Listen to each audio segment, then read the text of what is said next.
My daughter almost married a predator. Every weekend he showed up at our Wyoming mountain property. Ethan would wander out to the split rail fence, squinting toward the ridge where our land dropped into national forest. "So, Jack," he'd ask with that easy Denver smile, "exactly where does your boundary run?" First visit, innocent curiosity. Third visit, mild annoyance. Eighth visit, my engineer instincts screamed red alert. I'd met Ethan Caldwell 6 months earlier when Sophie brought him to Easter brunch. 34, polished, wealth manager at a boutique firm downtown. Charming. Attentive. The kind of man who remembers your coffee order and compliments your barn restoration. After Sophie's toxic breakup 2 years prior, I was relieved she'd found someone stable. My wife, Ellen, had passed 4 winters ago. The cancer moved like wildfire. She left me alone on 240 acres we'd bought in 1997 for pocket change. Back when this valley was still sleepy. Today developers were salivating.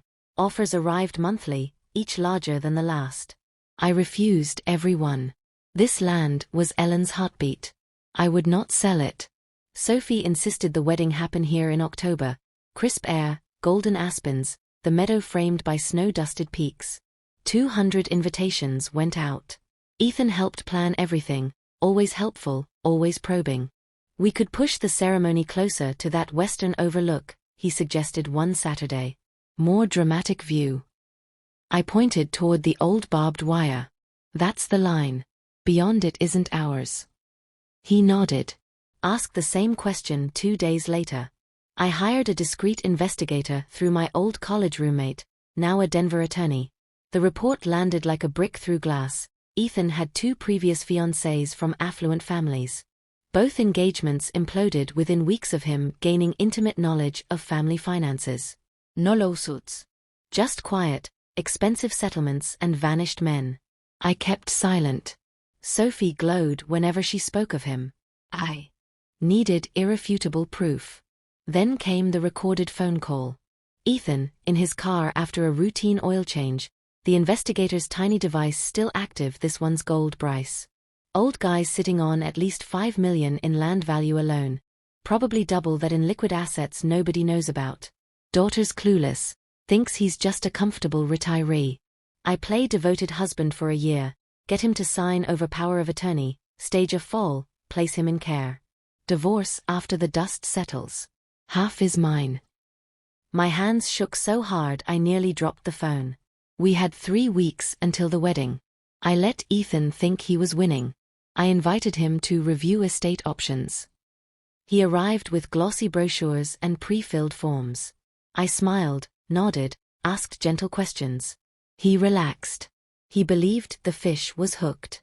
October 12th dawned perfect, bluebird sky, leaves blazing orange. Sophie walked toward the altar on my arm, radiant in her mother's lace veil. Ethan waited, handsome and calm. Just before the vows, Sophie's fingers brushed mine. She pressed a tiny folded note into my palm. 3 words in her neat handwriting. "Dad. He's lying." Asterisk asterisk. I looked up. Terror lived in her eyes. I raised my voice. "Hold the ceremony." The crowd hushed. Ethan's smile froze. Sophie spoke, voice trembling but clear. "Last night I overheard you and Bryce in the cabin. You said once you had control of Dad's accounts, you'd make sure he wouldn't recover from an accident. You called me gullible. Said I'd never notice until the money was gone." Gasps rippled through the guests. Ethan's face drained white. "Sophie, you're emotional, wedding stress." The county sheriff, my fishing buddy for 20 years, stood from the 3rd row. 2 deputies flanked him. "Ethan Caldwell, you're under arrest for suspicion of conspiracy to commit fraud and conspiracy to endanger an at-risk adult." They cuffed him in front of everyone. Bryce tried to slip away through the parked cars. The investigator, waiting in plain sight, blocked his path. Chaos followed. Statements. Tears. The untouched cake. The stunned caterers. Later, as the last guests drove off, Sophie and I sat on the porch swing, still wearing our finery, watching dusk settle over the peaks. "I knew something was wrong for a week," she whispered.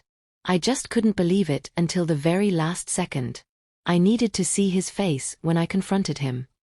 I pulled her close. You did the hardest part. You chose truth over comfort. 3 months later the DA filed charges. Ethan accepted a plea, 6 years probation, lifetime ban from financial advising, full restitution. Bryce got 18 months. Sophie stayed home that winter. She healed slowly, therapy, long walks, planting bulbs in her mother's garden. She's dating again now, more guarded, far wiser. And me? I still drive the same rusty pickup. I still wear the same faded Carhartt jacket. But I did one thing differently. I added a small brass plaque to the garden bench. Ellen, forever the heart of this place. Sometimes Sophie and I sit there at sunset. We don't talk about Ethan anymore. We talk about tomorrow.